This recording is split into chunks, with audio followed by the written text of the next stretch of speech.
Ya.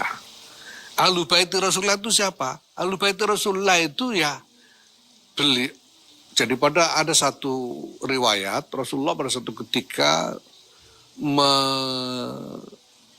melingkupi dengan selendang ya, beliau bersama Sayyidina Ali, Siti Fatimah dan dua orang putra mereka Hasan dan Husain, dan Rasulullah mengatakan hadza ahlu baiti.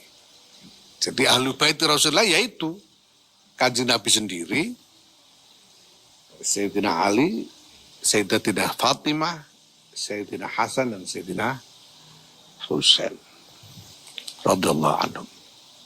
Ada ahlu baiti Rasulullah, ada alu Rasulullah, ada dzurriyyatu Rasulullah, ada itratu Rasulullah.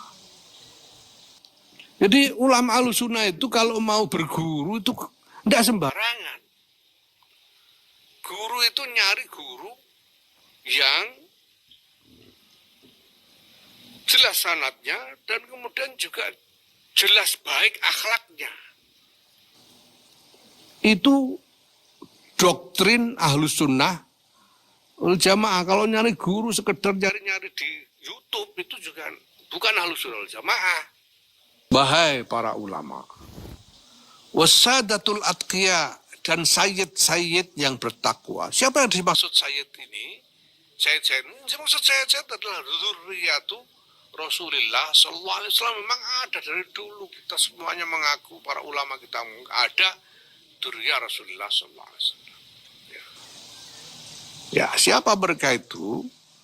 Saya mendapat keterangan dari Sayyid Syekh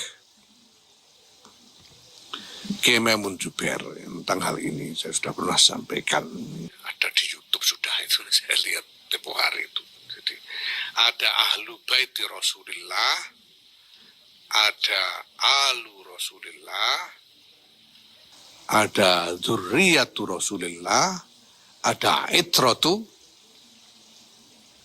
Rasulullah. Ya. Ahlu baiti Rasulullah itu siapa? Ahlu baiti Rasulullah itu ya jadi pada ada satu riwayat Rasulullah pada satu ketika melingkupi dengan selendang ya, beliau bersama Sayyidina Ali, Siti Fatimah dan dua orang putra mereka Hasan dan Husain, dan Rasulullah mengatakan hadza ahlu baiti. Jadi ahlu baiti Rasulullah yaitu Kanjeng Nabi sendiri, Sayyidina Ali, Sayyidatina Fatimah, Sayyidina Hasan dan Sayyidina Husain radhiyallahu anhum. Itu ahlu baiti Rasulullah sallallahu alaihi wasallam sebagaimana yang dinyatakan sendiri oleh Rasulullah sallallahu alaihi wasallam. Nah, kemudian ada alu Muhammad. Menurut Kiai Maimun Zubair, alu Muhammad ini adalah dari Bani Hashim. Itu semuanya alu Muhammad, Bani Hashim dan Bani Abdil Muttalib. Ini alu Muhammad. Ini termasuk Sayyidina Abbas dan keturunannya, ini alu Muhammad. Sepupu-sepupunya Kanjeng Nabi dan lain sebagainya. Ini alu Muhammad. Ya tentu saja yang mukmin ya. Abu Lahab gak termasuk ya. Yang mukmin Sayyidina Hamzah itu alu Muhammad. Keluarga dari Bani Hashim dan Bani Abdul Muttalib. Kemudian ada dzurriyyatu Rasulullah sallallahu alaihi wasallam. Siapa dzurriyyatu Rasulullah ini? Siapa saja yang lahu nutfatun nubuwah. Siapa saja yang punya garis keturunan baik dari laki-laki maupun perempuan, itu dzurriyyatu Muhammadin sallallahu alaihi wasallam. Kita tahu bahwa kalau yang diklaim sebagai keturunan Nabi yang terkenal sekarang ini adalah dari keturunan Sayyidatina Fatimah. Ya, itu berarti perempuan. Yang dihitung itu dari nasab, dari jalur perempuan. Ya. Makanya nggak dibilang Dzurriyyatu Ali, nggak dibilang Dzurriyyatu Ali, karramallahu wajhan, Dzurriyyatu Muhammad, walaupun dari perempuan Siti Fatimah. Dan putra Siti Fatimah yang kemudian punya keturunan itu bukan cuma Sayyidina Hasan dan Sayyidina Husain, ada yang lain, ada Ummu Kulsum dan lain-lain. Yang punya keturunan juga. Kemudian Kiai Maimun juga menyebut Siti Ruqayyah dan Siti Zainab itu juga ada keturunannya. Ini semuanya Dzurriyyatur Rasulullah. Baik dari jalur laki-laki maupun perempuan. Ya, makanya saya katakan bahwa kiai-kiai di Nusantara ini insya Allah Dzurriyyatur Rasulullah semua gitu. Karena dari dulu ada tradisi campur yang tidak karu-karuan. Sudah tidak ada lagi parameter bahwa laki-laki perempuan dari Bani Hashim atau Bani Mustafa di Nusantara atau Bani Abdul Muthalib di Nusantara ini, perempuannya harus menikah dengan laki-laki dari Bani Hashim juga. Itu dari dalam tradisinya tadinya tidak ada di Nusantara. Kenapa lah, orangnya belum banyak. Nah sekarang kalau ada Bani Hashim punya anak perempuan, mau dikawinkan dengan Bani Hashim laki-laki sudah tidak ada lagi, ya terpaksa dikawinkan orang Jawa. Dikawinkan sama orang Sunda, orang Minang dan lain-lain. Jadi ini udah campur. Tapi semuanya dari keturunan itu memiliki nutfah nubuwah. Ini yang semuanya berada disebut sebagai Dzurriyyatu Rasulullah SAW. Itu sudah biasa dari dulu, itu campur karu-karuan. Ya makanya juga jadi saya sempat pernah mengulas tentang nggak usah baca-baca lah soal ini, pokoknya tahulah ini Sadatul Atqiyah ini yang maksud adalah itu. Kemudian ada itratu Rasulullah SAW, karena Rasulullah bersabda ataraktu lakum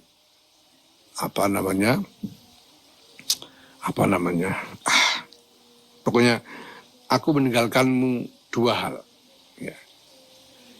Idza tamassaktum bima lam tadil. Kalau kalian berpegang teguh pada dua ini,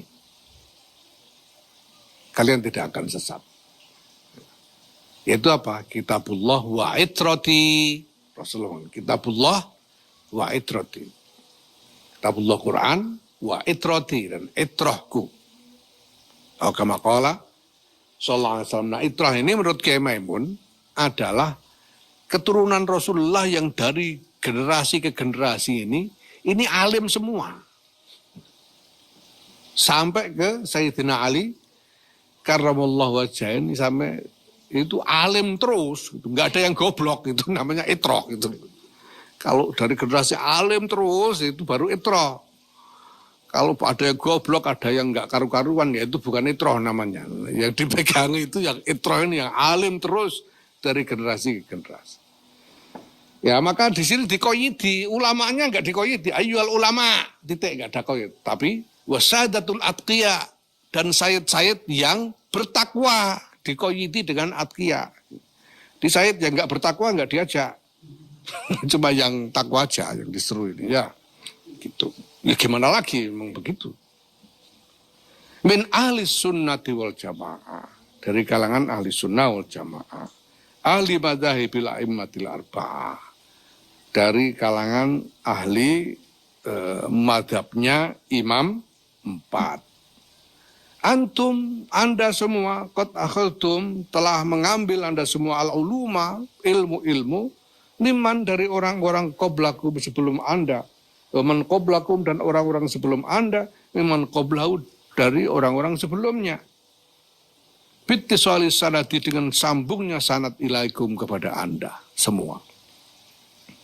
Karena dalam tradisi ahlus sunnah wal jamaah ini sanad ini kunci.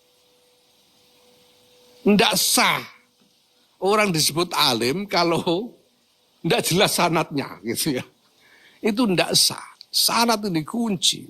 Saya sudah terangkan sejak awal ketika bicara tentang Rasulullah sebagai Sirajan Munira, tentang sanad ini.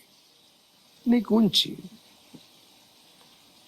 Karena agama tidak boleh ngarang sendiri itu. Sudah saya sampaikan kemarin. Agama tidak boleh ngarang sendiri. Sanad ini kunci.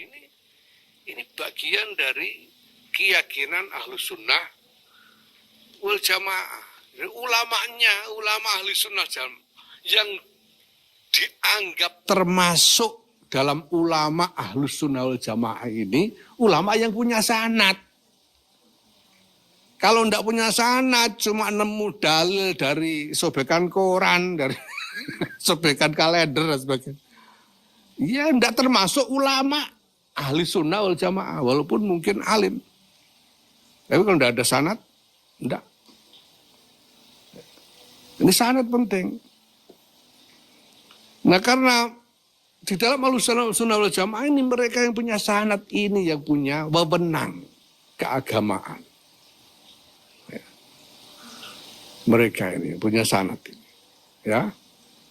Wa tanzuruna amman ta'khuduna dinakum, dan Anda semua telah mewaspadai dari mana, ya, amman dari siapa, ta'khuduna Anda mengambil dinakum agama Anda. Jadi ulama Ahlussunnah itu kalau mau berguru itu tidak sembarangan. Guru itu nyari guru yang jelas sanadnya dan kemudian juga jelas baik akhlaknya. Itu doktrin Ahlus Sunnah wal Jamaah. Kalau nyari guru sekedar nyari-nyari di YouTube itu juga bukan Ahlus Sunnah wal Jamaah. Nyari yang jelas sanadnya dan jelas baik akhlaknya, jelas mulia akhlak, itu guru. Ya, nanti ada dalilnya itu. Ya. Jadi selalu hati-hati dalam memilih guru, karena dari gurulah kita mengambil agama. Kita mengambil agama dari guru, dan agama itu saya sudah bilang tempo hari tidak cuma soal pemahaman akal, tidak cuma soal laku lahiriah, tapi ada dimensi ruhaniah yang paling menentukan di situ. Nah karena para ulama ahli sunnah wal jamaah ini disiplin di dalam doktrin sanad dan doktrin meneliti guru-guru ini, maka mereka punya wewenang. Sehingga dikatakan fa'antum, maka Anda semua adalah khazanatuha, gudang-gudangnya ilmu, wa abu-abuha dan pintu-pintunya ilmu. Wala tu'tul buyuta, dan janganlah kalian semua memasuki rumah illa min abwabiha, kecuali dari pintu-pintunya. Faman, maka barang siapa ataha memasuki rumah-rumah min ghairi abwabiha, tidak dari pintu-pintunya, orang macam itu yang masuk rumah ini rumah itu masuk tapi tidak lewat pintu, itu sumnya dinamai sarikon, maling. Jadi masuk rumah itu lewat pintu, kalau masuk rumah sana rumah sini nggak lewat pintu, lewat gendeng semua, maling namanya gitu. Gitu. Nah ini kenapa? Ini yang pertama-tama diajak. Karena yang dibutuhkan oleh dunia, oleh umat adalah jawaban dari agama. Dan yang berhak menjawab atas nama agama itu sekali lagi adalah ulama. Maka Hadratus Syekh Muhammad Hasyim Asy'ari memulai semua ini dengan menyeru para ulama.